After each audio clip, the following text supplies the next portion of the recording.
আসসালামু আলাইকুম। আজকে আপনাদের জন্য নিয়ে আসলাম খুবই গুরুত্বপূর্ণ একটি বিষয়। যারা বাসাবাড়ির জন্য এই ধরনের সেলাই মেশিন ব্যবহার করেন, তাদের সবসময় যে সমস্যাটা হয়ে থাকে, বেশিরভাগ সময় আমরা হয়তোবা ১ সপ্তাহ ২ সপ্তাহ মেশিনটা না চালানোর কারণে অনেক সময় মেশিনটা জ্যাম হয়ে যায়। জ্যাম হয়ে যাওয়ার পর এটা আমাদেরকে মেকানিকের কাছে নিয়ে যেতে হয়। কিন্তু আজকে আমি আপনাদেরকে দেখাবো সবচেয়ে বেশি কোন জায়গাটায় জ্যাম হয়। তো দেখতে পাচ্ছেন এখানে যে ববিন কেসটা আছে, এই ববিন কেসটা আমরা খুলে নিব। এরপর সেটেলটা যে আছে, এই সেটেলটাও আমরা খুলে নিব। এভাবে খুব সহজেই কিন্তু প্রথমেই দেখবেন এখানে কোনো সুতা বা কোনো ধরনের জং বা এটা কি সুন্দর হয়ে আছে কি না। তো তারপর দেখতে পাচ্ছেন এখন আমার সমস্যাটা সমাধান হয় নাই। তো দ্বিতীয়ত আপনার যে জিনিসটা চেক করবেন সেটা হচ্ছে এই সামনের যে কভারটা আছে, এই সামনের কভারটাকে খুলে নেবেন। খুলে নেওয়ার পর এখানে দেখতে পাবেন বেশ কয়েকটি পার্টস থাকবে। সেটি হচ্ছে একটি প্রেসার ফিট বার, একটি হচ্ছে নিডল বার। নিডল বারের উপরে থাকবে একটা বুশ থাকবে। নিডল বারটা দেখতে পাচ্ছেন, এই নিডল বারের উপর একটি বুশ আছে। এই বুশটিতে দেখেন কিছুদিন ব্যবহার না করার কারণে জং হয়ে গেছে। তাই জং হওয়ার কারণে কিন্তু মেশিনটা এখানে আটকে গেছে, যার কারণে মেশিনের হুলটা ঘুরতেছে না।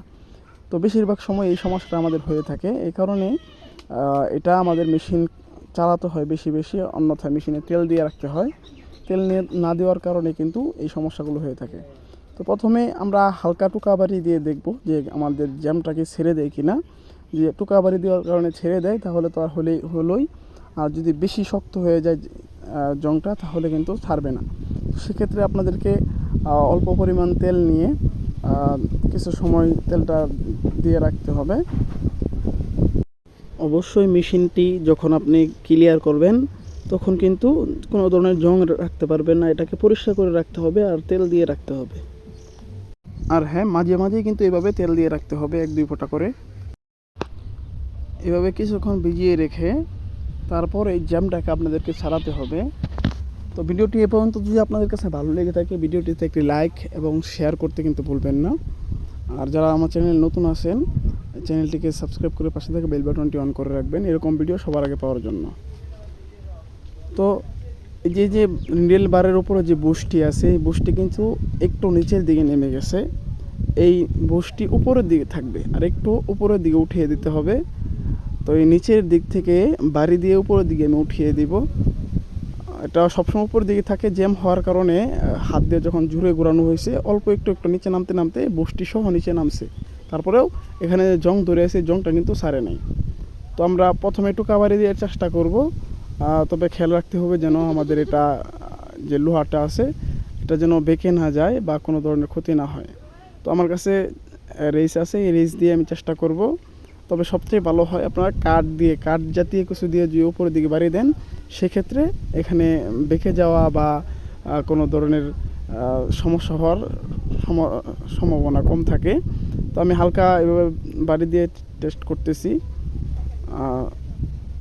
একটু অনেক বেশি শক্ত হয়ে গেছে।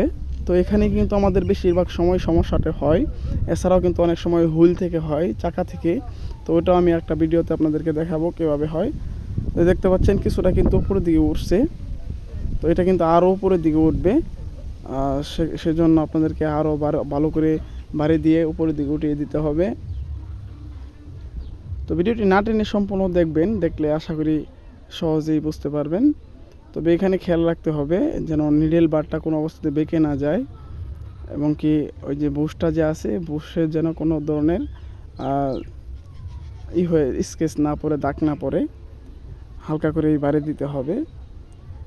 তো এইভাবে যদি না হয়, আপনারা কাঠ নিয়ে কোনো একটা কাঠের মাধ্যমে, কাঠের সাহায্যে কিন্তু কাজটা করতে পারবেন। বেশ কয়েকটি কারণে কিন্তু হুলটা জ্যাম হয়ে যায়। তার মধ্যে অন্যতম একটি কারণ হচ্ছে এটি যে নিডল বারে কোনো ধরনের জং পড়া। এছাড়াও কিন্তু আরও কিছু কারণে এটা হতে পারে। বিশেষ করে এই মেশিনগুলো মহিলারা এই সমস্যার মাধ্যমে বেশি পড়ে যায়। এই দীর্ঘদিন দেখানো চালানো হয় না, 15 দিন 1 মাস। তো দেখতে পাচ্ছেন আমার বুশটা অবশেষে কিন্তু একটু বাহির দিকে বের হয়েছে। তো এটা কিন্তু এই যে আমি আর একটু বাড়ি দিয়ে নিচের দিকে ডাবিয়ে দিলাম। এখন দেখেন আমার হুলটা কিন্তু ইজিভাবে ঘুরতেছে, আমার জ্যামটা ওইখান থেকে ছেড়ে দিয়েছে। তো এভাবেই কিন্তু আপনারা করে রাখবেন। আর অবশ্যই মেশিনটাতে অয়েল দিয়ে রাখবেন, তেল সবসময় দিয়ে রাখবেন। মেশিন যদি আপনি নাও চালান, সেক্ষেত্রে তেল দেবেন। অন্যথায় কিন্তু আপনার মেশিনটা জ্যাম হয়ে যাওয়ার সম্ভাবনা আছে। তো অনেক সময় এখানে সুতা জড়ায়, সুতা জড়ানোর কারণে কিন্তু মেশিনটা জ্যাম হয়ে যায়। তো সেক্ষেত্রে আপনার এটা খুলতে হয়, খুলে সুতাগুলো পরিষ্কার করতে হয়, তাহলে আবার জ্যামটা ছেড়ে দেয়। দেখতে পাচ্ছেন অবশেষে আমার কাজটা হলো।